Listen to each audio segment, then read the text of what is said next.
Welcome to another in our series of Kehillat Israel podcasts. This is a recording of Rabbi Amy Bernstein's weekly Friday morning Torah study.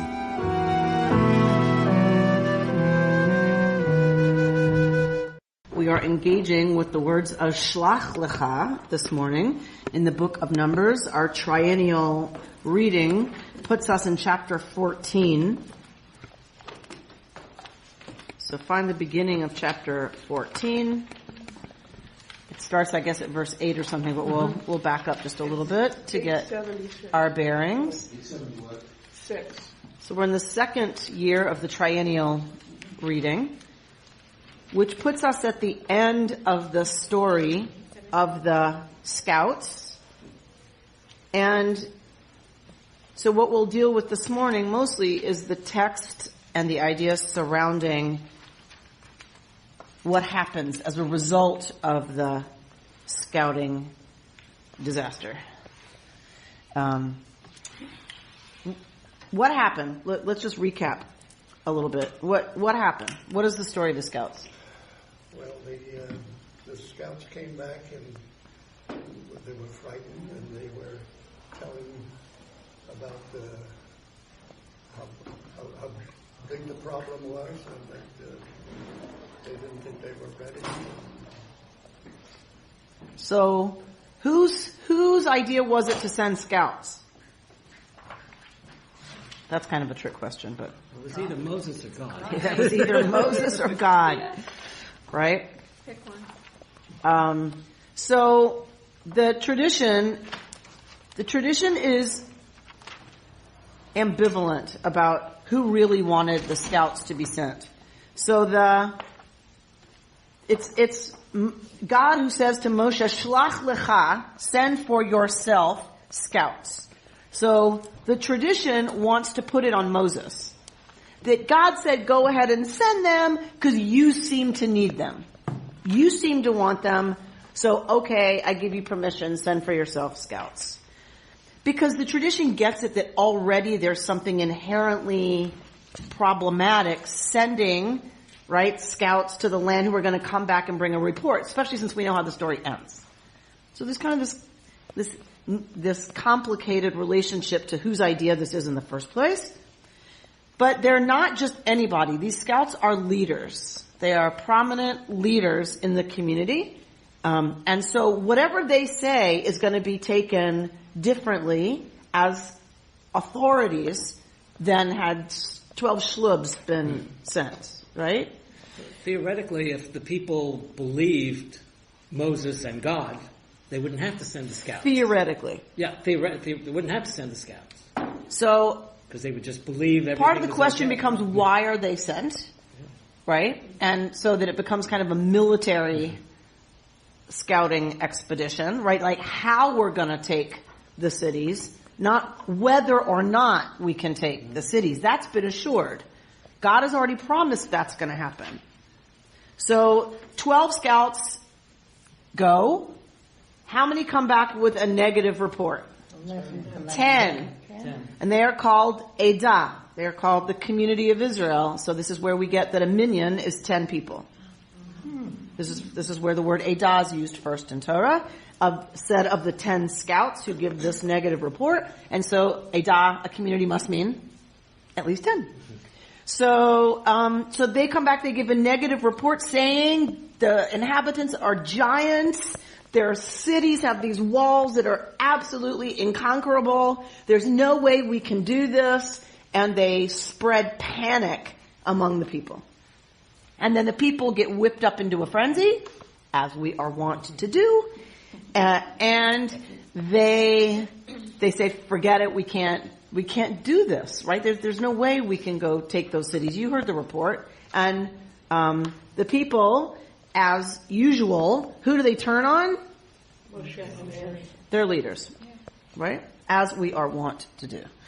So they turn on Moses and Aaron. So that is where we're picking up the story after this report of the 10. And who are the two that have a different report?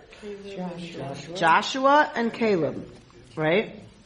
Yoshua and Caleb have a different report. They say it's okay. It's a land flowing with milk and honey. It's going to be fine. Chill. Yes, Pam. As I was reading this the other day, I was thinking, the scouts were directed to go into the land, see if it's a, good land, if it's well fortified or, walled or not, if it's a fertile land. And they were not told only come back with a good report.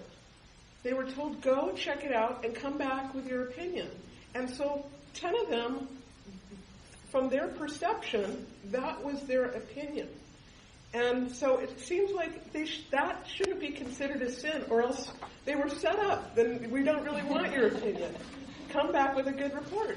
So this is part of the challenge, right, that we face with the text. This is why a lot of the commentators want to put it on Moshe, the traditional commentators, because there's a problem that it looks like a setup. And then God doesn't come out looking very good in the story. Right. We can't have that, God forbid. So it's really Moshe who pushes and God finally acquiesces, right? So that's where some of that comes from. It can look a lot like a set. What did they do wrong? Well, that's my question. Right. What's the sin exactly? So there is not a lack of discussion in the literature about what the sin is exactly. I'm going to give you a little bit of Aviva Zornberg, and told through the lens of Rabbi Yael Shai, that goes exactly to that question. So keep your finger where you are at chapter 14, and flip back to the end of chapter 13, verse 32. Because I'm going to answer your question, Pam. Great. Okay, you got verse 32? Yep. All right. Yeah. So thus they spread calumnies among the Israelites about the land they had scouted. So one opinion is that they exaggerate the danger. They spread things that are not true. Like, they were speaking Lashon Hara about the land. That they made up, huge, terrifying stuff out of fear. Okay. So that's one opinion, that the calumny, that's where some of the commentators point. Meaning it's not true. And how did they do that? Right? About the land they had scouted, saying, quote, "The country that we traversed and scouted is one that devours its settlers. All the people that we saw in it are men of great size." Okay, if they're people of great size, how can it be a land that devours its settlers? If there's enough food and enough crops and enough flocks and enough water and vegetation to grow giants, how is it a land that devours its settlers? Right, so right there's already for some of the commentators who are really looking to figure out what they did wrong, that's another place they point, is you can't have both. They're already talking about something that cannot possibly be true, right? And they're going crazy. And making the people crazy is the other one. They didn't come back to Moshe and just report to Moshe. They spread this panic among the people, that they needed to keep their mouths shut, even if they were terrified. They needed to talk to Moses as the general and say, we have some real concerns about this, how this is going to happen. And they didn't even look for a solution. At all. All the people that we saw in it are men of great size. We saw the Nephilim there. And the Anakites are part of the Nephilim. Right? So, whoever you can imagine that's striking terror in the hearts of the people, that's who they say lives there. And we looked like grasshoppers to ourselves. And here comes the big one that Aviva Zornberg picks up on. And so we must have looked to them. This is where she points, because the Midrash goes here and says, here's the sin. You felt like grasshoppers? Okay. Right? And we're going to see it in her text. But how do you know what you looked like to them? How do you know, I didn't make you, says God in the Midrash, look like angels to them? So that's the leap they make, assuming what somebody else, how they see you out of your own fear. Which is so human. Which is disastrously human. It is odd that, say, troops were sent in to fight. They would be too busy, defending themselves to even have a thought of what other people are thinking they looked like. You have way too much time on your hands if you're a spy in a foreign country and you're thinking about what I look like to them. Yeah. And so something else is operating. And it's that something else that is the human tendency that this story is coming to teach about. All right. So chapter 14, where our triennial division begins. The whole community, yes, broke into loud cries, and the people wept that night. All right, so now the entire people is despondent and is weeping in their tents. All the Israelites, here we go, something new and different, railed against Moshe and Aaron. And what did they say? If only we had died in the land of Egypt. The whole community shouted at them. Or if only we might die in this wilderness. Why is God taking us to that land to fall by the sword? Our wives and children will be carried off. It would be better for us to go back to Egypt. And they said to one another, let us head back for Egypt. You're shaking your head because you know what's coming, right? Right. So here again, another part of the sin is the people, not just the scouts. The people's response is to weep in their tents and to say it would have been better for us to die in Egypt. Our wives and children are going to be carried off as slaves. Let us go back, right, to sure death and slavery and oppression. The sure slavery is preferable to the terror of the unknown. And this is what we do.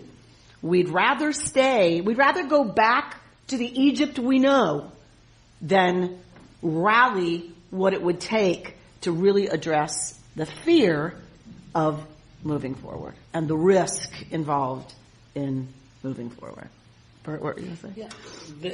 Again, this reminds me that I think it was last week when Moses is talking to God and said, why don't you just kill me? Why don't you just kill me? And here they're saying, well, let's just die in the wilderness. So it's like everybody always wants to die when they get in trouble.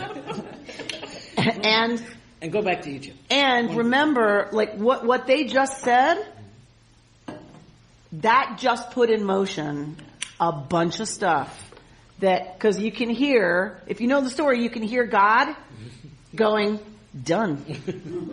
Done, done, and done. Right? Be careful what you pray for. Careful what you ask for ye may surely get it. And God hears this and is done, D-U-N, done. Moshe and Aaron fell on their faces, verse 5, before all the assembled congregation of the Israelites. Why? They were so dejected. That's my interpretation. I know you feel like maybe it's fear because they're going to be stoned. But to me, they're just, we can't give any more. We've done everything we could do. And these people want to go back to Egypt, I think they were done at that point. They were done. Yeah. So, what is that a Hebrew expression that we never use that in English? Somebody fell on their face. You think, what actually does that idiom mean? Idiom. Someone fell on their face. So when you fall, you drop from a standing position, right? So it means you drop to your knees and forehead to the floor. Oh, so it's an intentional. Yes. Like an intentional prostration. Prostration. Yes. So they prostrate themselves before the people.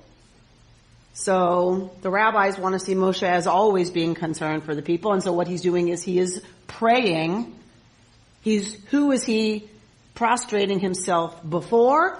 God, to say, please don't do what I know you're about to do, right? Because Moshe knows, when Moshe hears this, he and Aaron know what that's going to provoke. Better we should have died in Egypt. Let's go back to Egypt.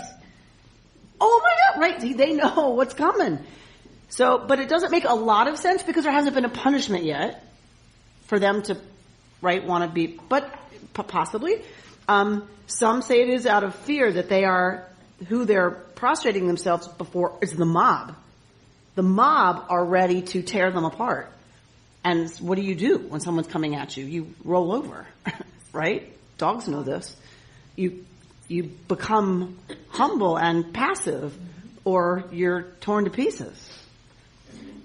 Either way, it's clear that they understand the gravity. Moshe and Aaron understand the gravity of the situation.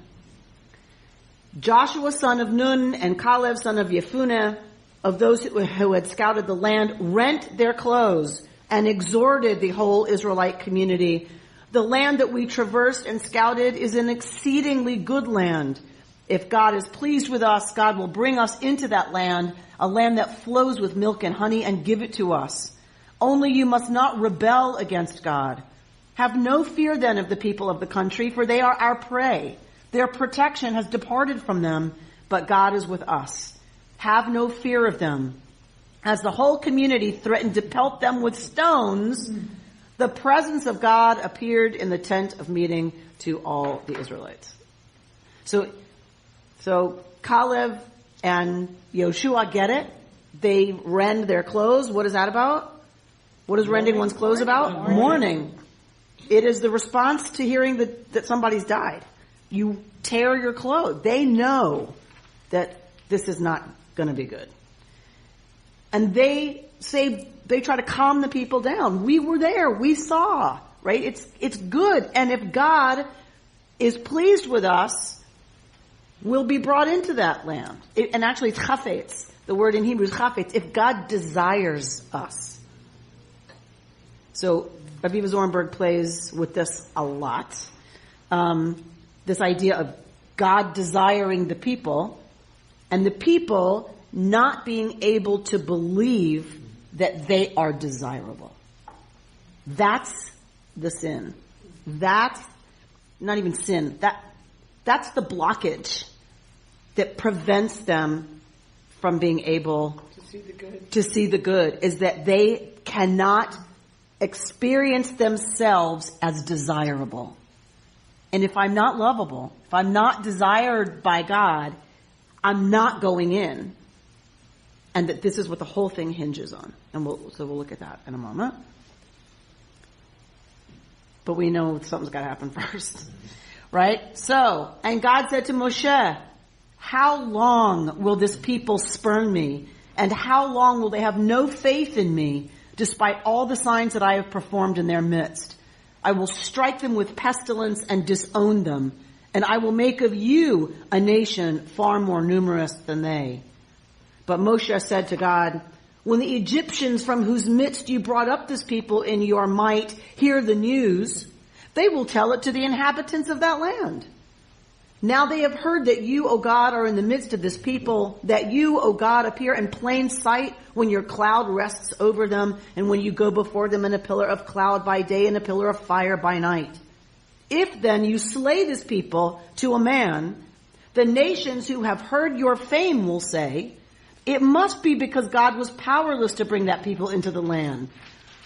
That God promised them on oath, that God slaughtered them in the wilderness. Therefore I pray, let my God's forbearance be great, as you have declared, saying, Adonai, erech apayim b'rab chesed, noseh avon v'afesha v'nakeh. Adonai, slow to anger and abounding in kindness, forgiving iniquity and transgression, yet not remitting all punishment, but visiting the iniquity of fathers upon children, upon the third and fourth generations. Pardon, I pray, slachna, the iniquity of this people, according to your great kindness, as you have forgiven this people ever since Egypt. And God said, Salachti kidvarecha, I pardon as you have asked. Isn't the first part of this what we say Yom Kippur? I was just It's thinking that. exactly right, Sarah. It's part of it. You are exactly Part of it that's right. in another place. Singing the song in my head. So we're going to go there. Nevertheless, as I live and as God's presence fills the whole world, none of the men who have seen my presence and the signs that I have performed in Egypt and in the wilderness, and who have tried me these many times and have disobeyed me, shall see the land that I promised on oath to their fathers. None of those who spurn me shall see it, but my servant Caleb, because he was imbued with a different spirit and remained loyal to me, him will I bring into the land that he entered, and his offspring shall hold it as a possession. Now the Amalekites and the Canaanites occupy the valleys. Start out then tomorrow and march into the wilderness by way of the Sea of Reeds. And Joshua doesn't go? So there are two traditions. One that has Joshua and Caleb, and one that has only Caleb. There are two traditions about the scout narrative. This was really nice of Moses. I mean, after all, the people are railing against him. He should be mad at them. As usual. And is God talking to everybody But he's Moses. or just to Moses? So it seems that God appears to everybody. So they're clear that God's kavod is present, right? God's presence is manifest. It's a visible manifestation for them. But it seems that God is addressing Moshe. So they know, and people know that they're going to die in the desert. They know after this. Correct. And Moses is so clever telling God that if you do this, you'll show your weakness. If you do Your this, reputation. your reputation is shot. What are they going to say about you in the hood? What'll the neighbors think? What will the other gangs think? That our gang leader can't pull this off? So killed us out in the desert because you couldn't bring us in? You couldn't beat up the Amalekites and the Canaanites, so you killed the people in the desert? You don't want people talking trash about you like that. Doesn't get more anthropomorphic than this. It does not get more anthropomorphic than this. But ostensibly, if God were all-knowing and all-powerful, then God would have known already that the Israelites were going to do this. So for the rabbis, God always knows. But lets it happen anyway. God can't do anything other than allow human beings to make their choices. That's the way it is.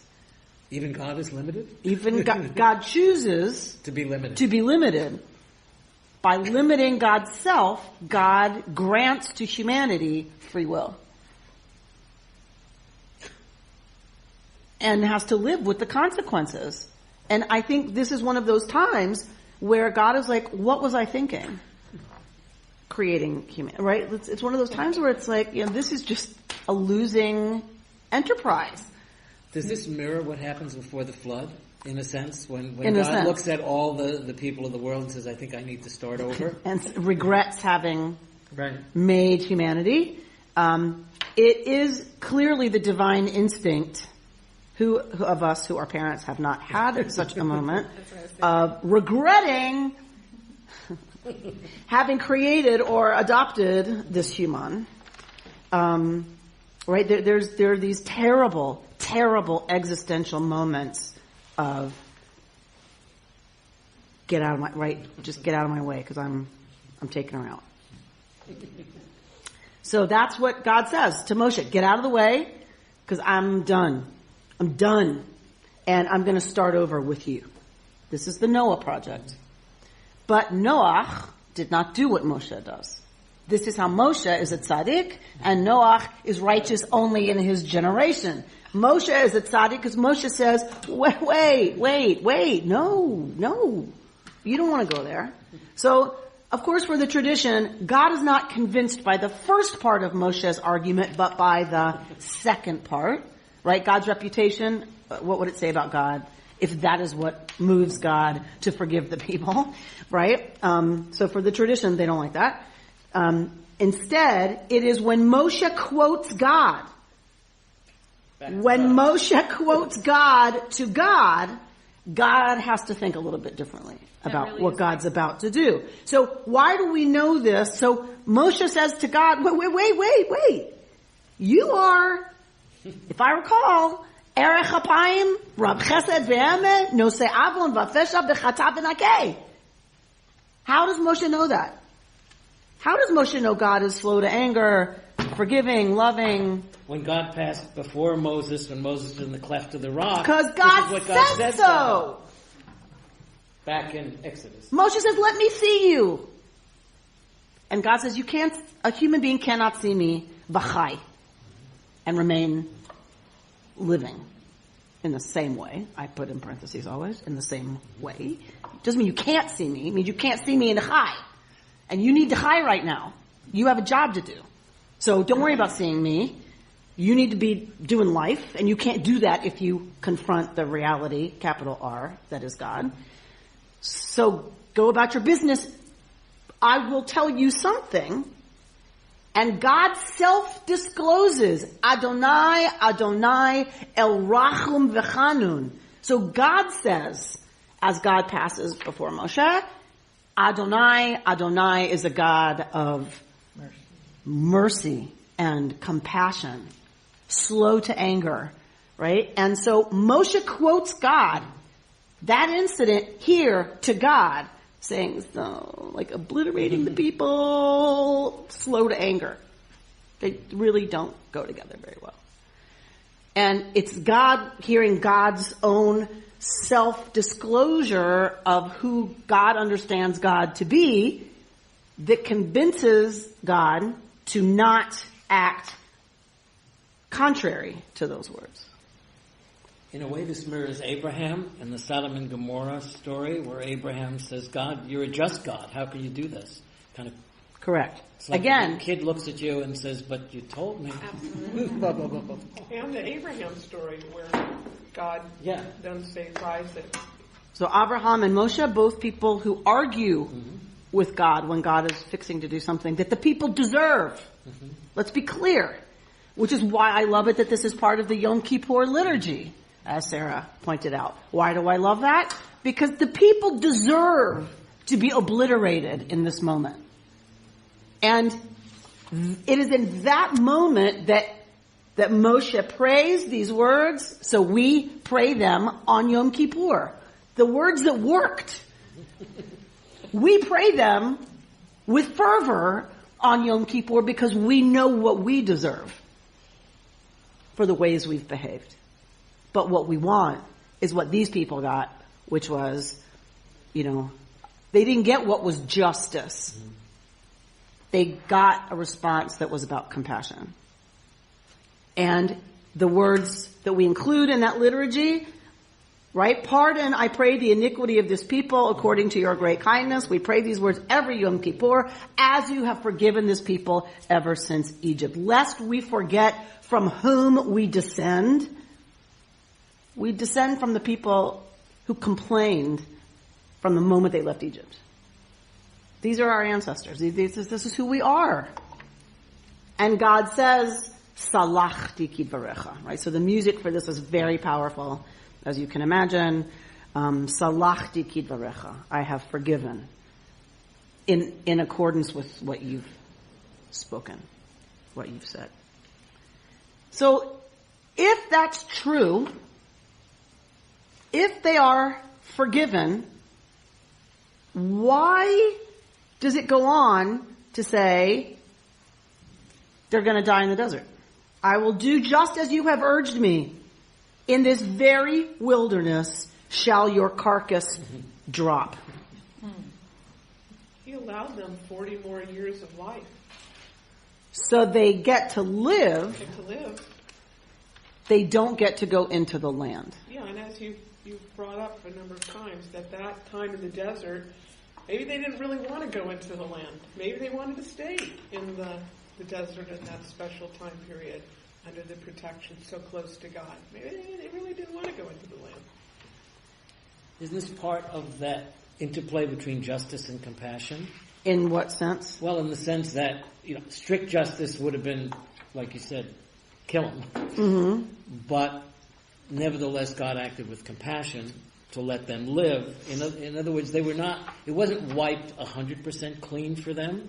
They didn't get to the promised land, but nevertheless, they got to live.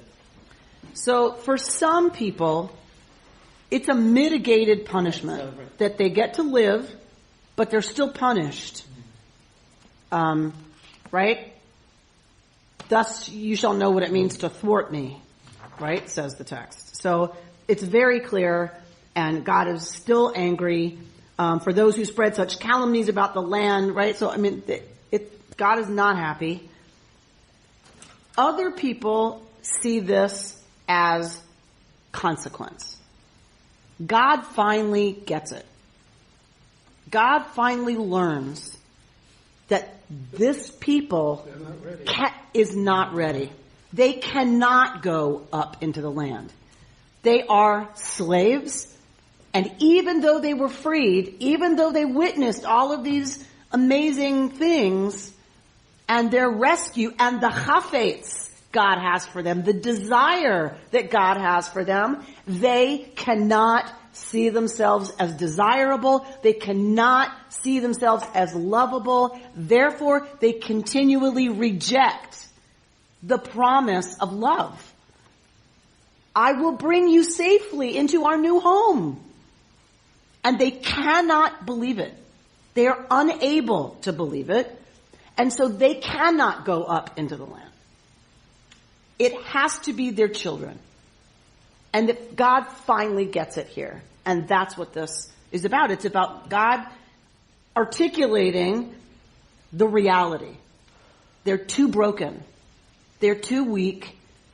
Their self-esteem is just not in place. They don't have the ability, the capacity to understand themselves as truly lovable. David? If this passage had been written today by modern Israelis, I can't believe that they would ever have written this way. Say more. Because this whole notion of the people being powerless, in fact, when they have opportunities, they turn away. And you look at Israel today saying, no more. We are a strong people. We don't need the petitionary presence of a Moses or an Aaron. We will do this ourselves. What connection is there? Or is there a connection? Some people suggest that the response of the Israelis, never again, watch this, is actually one of fear. Okay. The over militarized, kind of gestalt is about really internalized anti-Semitism and really still feeling like vermin and really still feeling like sheep led to the slaughter. And all this bluster is about dealing with that. That it's really a symptom of that we still see ourselves as a weak people. So we make all this racket and we do all this saber rattling because we don't believe it. It's just hard to believe that would be the case. Well, that's one way of looking at it, but another way is the never again way, because the reality of the Holocaust was so unbelievably horrible, and these people, some of them experienced it, or their parents or relatives did, and so never again is a very strong motivation. So I 100% agree. I'm just saying that I'm not sure it's not connected to trauma. Yeah. That it's still a fear-based. How many times do we hear it could happen again? It could happen again. It could happen here. We hear it all. I grew up hearing that. It could happen again. Right? So it's a motivation of fear. And that a lot of the explosive reactions that people have around the topic of Israel, you can't talk about the topic of Israel without incredibly damaging stuff getting said by people who would never say that about anything else. I've witnessed horrible things being said to people. But back to the issue of... Wait, hang on. And that charge, the kind of explosive nature of the conversation is related to the fear. That's why people get so worked up. Because they're terrified that Israel could be destroyed by her neighbors. That it could happen again. That it could happen here. And then what do we do? And so it's this existential PTSD response. That is not separate from what we're dealing with here. I don't think it's so separate. But it is separate. I mean, here you have a people cowering in fear, actually almost desiring to go back to slavery. And today you have a people motivated by fear. I'll certainly grade you that. You also could say motivated by reality, by the way. Mm-hmm. So, which is somewhat different. There's always reality to our fears. There's always, well, in this case, always. There is reality, but the reaction is much different. Rather than cowering, they're standing there and saying, "We don't need Caleb. We don't need Aaron." All right, so I totally hear you, and I totally support that reading. I'm just not. It just doesn't speak to me, I guess. I think we're the same people. And I think we react this way all the time. And I think part of the reason they can't move forward in Israel either is because they're still here in the desert. Israel's a mess. It's a mess. Yeah, that's true. Why is it a mess? Why can't they move forward? Why can't they figure it out? Because they're still whining and complaining and scared, and they're going to kill us, and never again. And it's the same foot stomping, different words. And Netanyahu's no Moses. Oh, right. And so I'm not trying to be overly critical. I think it's natural. I think this is where we get stuck, and it's why the politics over there are so stuck. Because nobody's got the courage, really, to live into what a new reality might look like. Because we're so afraid. And I get it. And I get it that it's reality. This was reality too. Those cities were big. The inhabitants were huge. That was a reality. The people did not have the capacity to trust that they could overcome even that reality if they moved forward with faith. So if we come ahead 2,000 years and you're saying this position is the same, can I extrapolate that and say your view would be that Jews will always see themselves as a weak and helpless minority? There is no capacity to change. It is our nature. No, I would say this story is coming to teach us that we have a natural tendency to see ourselves as helpless, as undesirable. Our self-esteem is in the toilet, and the challenge is not to do this. It's to do something else. It's to do something different than this. And that's the eternal call of Torah. That's the eternal call of God. Stop it. Stop it. I love you. Trust me. You've seen what I can do for you. I can handle it. Trust me.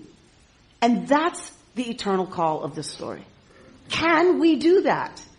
Are we willing to trust? Are we? That is the eternal question. The answer is no. I'm not saying the answer is no. Then what conditions exist that will make that happen? So let's look at Yael Shai I just wanted to and say Aviva something that Zornberg. brought to my mind. When you came back from Israel last summer, Yeah. and if I'm quoting you wrong, correct me, but I think you said that you were having some discussions about the feelings of Americans about Israelis with your Israeli friends, and they said to you that you think like an American and you don't think like an Israeli because you haven't been exposed to the kind of life that that they have there. Correct. And it was interesting to me, and in lieu of this discussion today. Mm-hmm. And one of the things I was asking a question, and she said, "That's a Western question." Mm-hmm.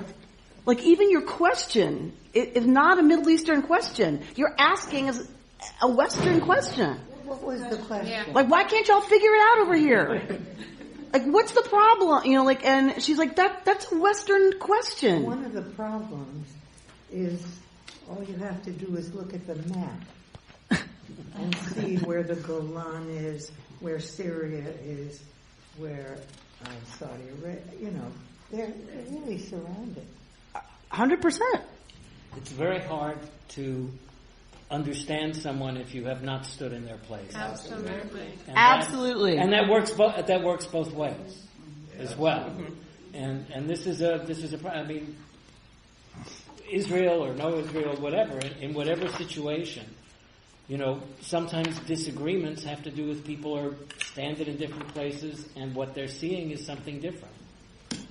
Anybody who's dealt cross-culturally, you know that. So, and I just want to be clear, I did not make the jump to Israel. I did not go there. David went there.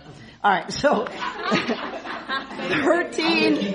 I know, he's going to keep trying. I'll keep trying. Chapter 13, verse 28 is what Rabbi Yael Shai is going to quote because that's where Aviva Zorenberg locates some of her commentary on this. So chapter 13, verse 28, right? We came to the land that you sent us to. This is the scouts.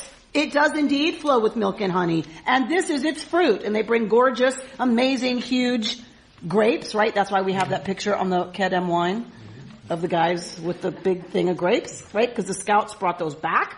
Here's its fruit. However, they go on. The people who inhabit the country are powerful and the cities are fortified and very large. Moreover, we saw the Anakites there. What is the word used for however here? It is not the usual. It's not a disjunctive vav. And it's not other words that mean however. The Hebrew, verse 28, the first word is ephes. What does ephes generally mean when we hear the word ephes? Zero. Ephes is zero. Nothing. Bupkis, ephes.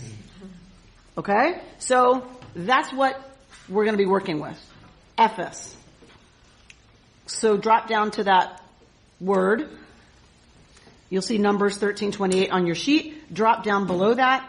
Ephes, the unusual word that translates here as however, actually means nothing or zero. Aviva Zorenberg notes that this pivot in their response, right from it's a land flowing with milk and honey, here's its fruit, the pivot is ephes. I just lost my place. So Aviva Zorenberg notes that this pivot in their response highlights the nothingness that the spies feel about themselves. Ephes. We're nothing. That's really what they're articulating. With their next part of what they're saying, what they're really articulating is, we are ephes. We are nothing. What the spies see, right, what are scouts sent to do? They're sent to go look. Use your eyes and come back and tell us what you see. So what the spies see, therefore, convulses them not simply with fear, but with a sense of intimate ephes. They are annihilated. The word aliyah, going up to the land, is suffused with the sense of looking upward at the contemptuous eyes of the gigantic inhabitants of that land. To see for them is to allow the world to mirror their deepest life. Yes? They see a projection of their own sense of nothingness. There is a problem with the spy's vision. What they see is confused by the overwhelming fear and self-loathing they feel about themselves, causing them to see certain danger and failure where there might not be any. Doesn't matter how big and how numerous the enemy is. They said, we look like grasshoppers in our own eyes. God said, this I can overlook. And so we looked in their eyes. Now I'm angry. Did you know how I made you look in their eyes? Who told you that you didn't look like angels in their eyes? This is from the Mishnah. The Israelites, despite all evidence to the contrary, are still so consumed with hatred for themselves. They see hatred and failure everywhere, unable to imagine what God imagines for them. They want to go back to Egypt again, the place where hatred and death was guaranteed, rather than face the scary and overwhelming possibility that they might actually succeed on their journey. So, read through a psychological lens, right? Second paragraph. God is simply stating the truth rather than making a decree. The parts of ourselves that cannot see clearly, to your question, David, the parts that cling with a death grip to old images of ourselves as defective, powerless, and unworthy, will have to die so that we can grow into who we are meant to be. We cannot kill these parts of ourselves, as God doesn't outright kill the people, right? God could have said, boom, done. But that's not how it works. This is a psychological truth as well as a mythological story, right? What is the truth? We have to sit in meditation, understand them as much as we can, and see them as parts of ourselves, but not the whole of ourselves. We have to see and strengthen, quote, the next generation within us, our holiness, compassion, and love, so that these self-conceptions become more reliable and more vibrant than the delusional visions of self-hate. That is the call. That's the call. That's what we're supposed to do, is sit still, shut up, calm down, take a breath, and wait. And allow ourselves to hold the fear, to see the parts of ourselves that we think are unlovable, and to not split them off. To integrate those parts of ourselves with love, all the things that Moshe said about God, with holiness and compassion and empathy and patience and grace and forgiveness and transformation. Chen.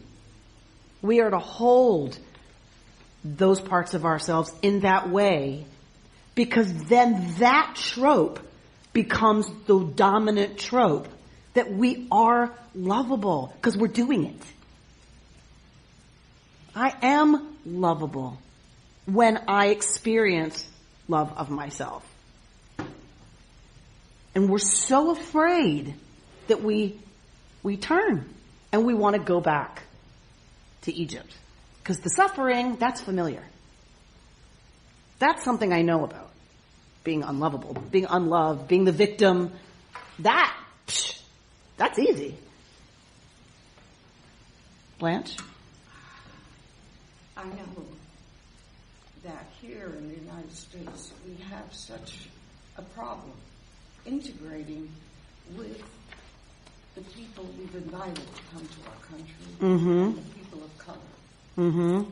And in spite of all our efforts, it's still going on. Yeah. And I think of Israel and the articles in the Jewish Journal about the fact that the schools are not integrated, the housing is not integrated, the businesses are not integrated, and what that does to the generation that have grown up in Israel and are not born to the land, or their ancestors have not born. It is a devastating problem, and I don't see anyone trying to change it. So this is part of the frustration. This is part of the damage that I think I was trying to get at when we stay in that place of focusing on the enemy and we're going to die and so we have to militarize. Guess what doesn't get addressed? The part of me that does not love the Ethiopian the same as my white European neighbors. That does not get healed. That does not get looked at. It does not get acknowledged. It does not get addressed. It does not get repaired. And this is a terrible problem that's happening in Israel. The battered women's shelters are full. Full. 1 in 4 live below the poverty line. The education system is crumbling. Gangs of young men are wreaking violence and havoc on each other because their parents don't speak the language. So the kids are running the family in a culture that the grandfather used to be the patriarch. In one generation, the teenagers have all the power. What happens when you give teenagers ultimate power? Terrible things. The Lord of the Flies. The Lord of the Flies. And so some of those neighborhoods, that's what it's like because they are the ones running the show. So, but that can't get looked at when the focus is out there and we're going to die. And I'm not saying that doesn't need to be addressed. Of course it does.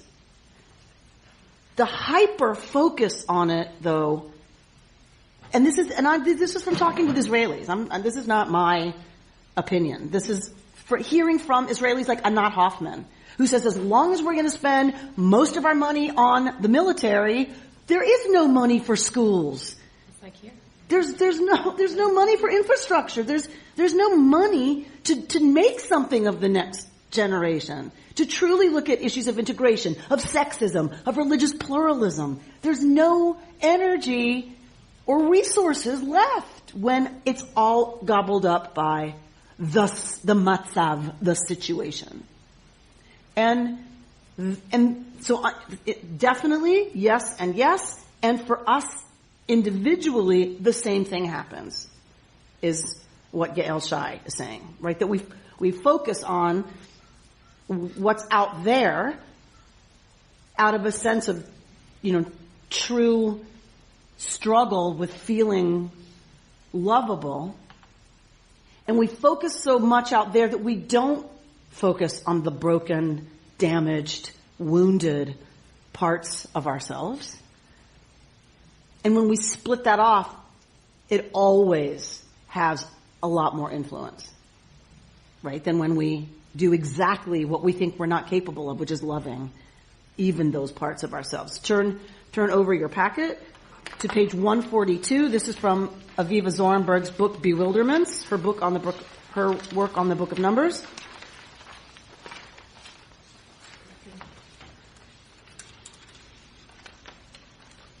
If, for example, one's emotional reality or truth is despair, what is most important is not that one may be in despair, but one's attitudes towards one's despair. Through one's basic attentiveness, one's despair can declare itself and tell its story. One enters profound dialogue with it. This is the critical piece.